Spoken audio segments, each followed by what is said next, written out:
Chapter 28 How They Drank at the Forbidden Fountain. The Scarecrow had no need to sleep, neither had the Tin Woodman or Tik-Tok or Jack Pumpkinhead, so they all wandered out into the palace grounds and stood beside the sparkling water of the Forbidden Fountain until daybreak. During this time they indulged in occasional conversation. "Nothing could make me forget what I know," remarked the Scarecrow, gazing into the fountain, "for I cannot drink the water of oblivion, or water of any kind, and I'm glad that this is so, for I consider my wisdom unexcelled." "You are certainly very wise," agreed Tik-Tok. "For my part, I can only think by machinery, so I do not pretend to know as much as you do." "My tin brains are very bright, but that is all I claim for them," said Nick Chopper modestly. "Yet I do not aspire to being very wise, for I have noticed that the happiest people are those who do not let their brains oppress them." "Mine never worry me," Jack Pumpkinhead acknowledged. "There are many seeds of thought in my head, but they do not sprout easily. I am glad that it is so, for if I occupied my days in thinking, I should have no time for anything else." In this cheery mood they passed the hours until the first golden streaks of dawn appeared in the sky. Then Ozma joined them, as fresh and lovely as ever, and robed in one of her prettiest gowns. "Our enemies have not yet arrived," said the Scarecrow, after greeting affectionately the sweet and girlish ruler. "They will be here soon," she said, "for I have just glanced at my magic picture and have seen them coughing and choking with the dust in the tunnel." "Oh, is there dust in the tunnel?" asked the Tin Woodman. "Yes. Ozma placed it there by means of the magic belt," explained the Scarecrow with one of his broad smiles. Then Dorothy came to them, Uncle Henry and Aunt Em following close after her. The little girl's eyes were heavy because she had had a sleepless and anxious night. Toto walked by her side, but the little dog's spirits were very much subdued. Billina, who was always up by daybreak, was not long in joining the group by the fountain. The Wizard and the Shaggy Man next arrived, and soon after appeared Omby Amby, dressed in his best uniform. "There lies the tunnel," said Ozma, pointing to a part of the ground just before the Forbidden Fountain, "and in a few moments the dreadful invaders will break through the earth and swarm over the land. Let us all stand on the other side of the fountain and watch to see what happens." At once they followed her suggestion and moved around the fountain of the water of oblivion. There they stood, silent and expectant, until the earth beyond gave way with a sudden crash, and up leaped the powerful form of the First and Foremost, followed by all his grim warriors. As the leader sprang forward, his gleaming eyes caught the play of the fountain, and he rushed toward it and drank eagerly of the sparkling water. Many of the other Phanfasms drank, too, in order to clear their dry and dusty throats. Then they stood around and looked at one another with simple, wondering smiles. The First and Foremost saw Ozma and her companions beyond the fountain, but instead of making an effort to capture her, he merely stared at her in pleased admiration of her beauty, for he had forgotten where he was and why he had come there. But now the Grand Gallipoot arrived, rushing from the tunnel with a hoarse cry of mingled rage and thirst. He, too, saw the fountain and hastened to drink of its forbidden waters. The other Growleywogs were not slow to follow suit, and even before they had finished drinking, the chief of the Whimsies and his people began to push them away, while they one and all cast off their false heads that they might slake their thirst at the fountain. When the Nome King and General Guph arrived, they both made a dash to drink, but the general was so mad with thirst that he knocked his king over, and while Roquat lay sprawling upon the ground, the general drank heartily of the water of oblivion. This rude act of his general made the Nome King so angry that for a moment he forgot he was thirsty, and rose to his feet to glare upon the group of terrible warriors he had brought there to assist him.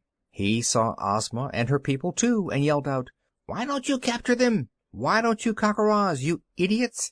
Why do you stand there like a lot of dummies?" But the great warriors had become like little children. They had forgotten all their enmity against Ozma and against Oz. They had even forgotten who they themselves were, or why they were in this strange and beautiful country. As for the Nome King, they did not recognize him, and wondered who he was. The sun came up and sent its flood of silver rays to light the faces of the invaders. The frowns and scowls and evil looks were all gone. Even the most monstrous of the creatures there assembled smiled innocently and seemed light-hearted and content merely to be alive. Not so with Roquat, the Nome King. He had not drunk from the forbidden fountain, and all his former rage against Ozma and Dorothy now inflamed him as fiercely as ever. The sight of General Guph babbling like a happy child and playing with his hands in the cool waters of the fountain astonished and maddened Red Roquat.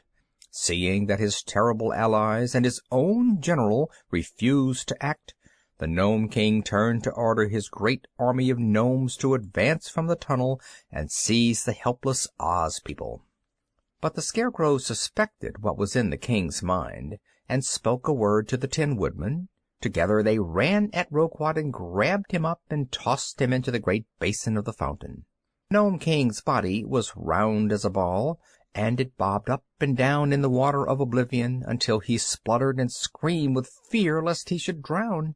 And when he cried out, his mouth filled with water, which ran down his throat, so that straightway he forgot all he had formerly known, just as completely as had all the other invaders. Ozma and Dorothy could not refrain from laughing to see their dreaded enemies become as harmless as babies. There was no danger now that Oz would be destroyed. The only question remaining to solve was how to get rid of this horde of intruders. The Shaggy Man kindly pulled the Nome King out of the fountain and set him upon his thin legs. Roquat was dripping wet, but he chattered and laughed and wanted to drink more of the water. No thought of injuring any person was now in his mind. Before he left the tunnel, he had commanded his 50,000 gnomes to remain there until he ordered them to advance, as he wished to give his allies time to conquer Oz before he appeared with his own army.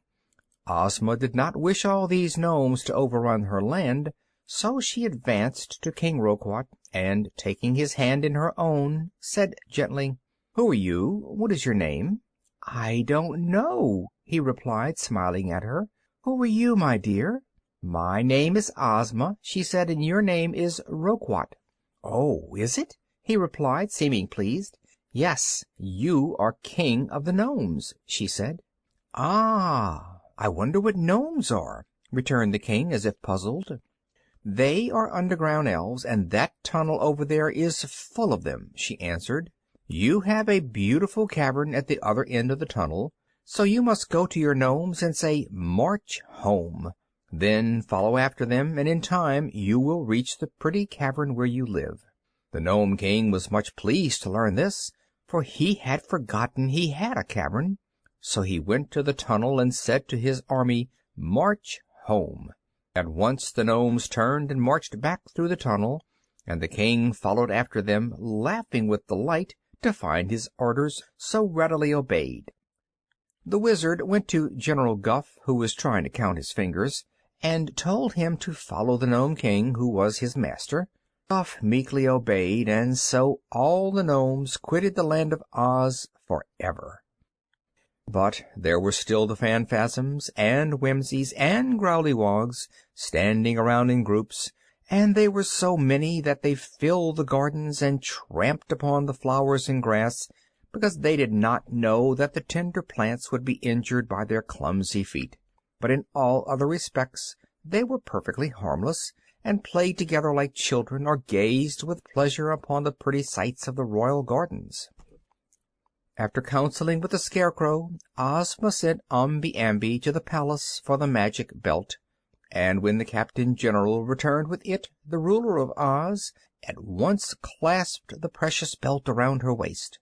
I wish all these strange people, the Whimsies and the Growleywogs and the Phanfasms, safe back in their own homes, she said.